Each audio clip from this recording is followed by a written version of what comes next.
আসসালামু আলাইকুম, সবাই কেমন আছেন? আজকে আমরা জানবো লিটল এবং এ লিটল এর পার্থক্য।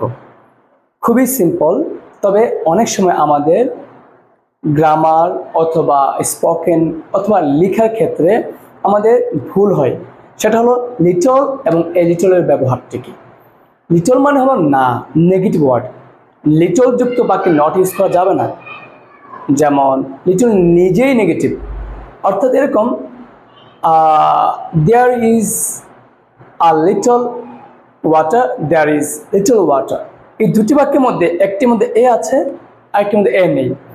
এ নেই মানে একদমই নেই, ইমটি। যদি লিটল বোঝায় তাহলে এটা ইমটি বোঝাবে। আর এ থাকলে মানে এ আছে, এ মানে হলো কিছুটা আছে। There is little water, there is a little water.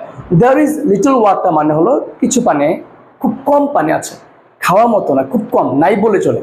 But there is a little water মানে হলো কিছু পানি আছে, খাওয়া যাবে, তবে ফুল গ্লাস নয়। ঠিক আছে, আল্লাহ হাফেজ। আরেকটা বিষয় খেয়াল রাখবেন, লিটল যুক্ত বাক্যে নট ইউজ করা যাবে না, কিন্তু আ লিটল যুক্ত বাক্যে নট ইউজ করা যাবে। আসসালামু আলাইকুম ওয়া রাহমাতুল্লাহি ওয়া বারাকাতুহু।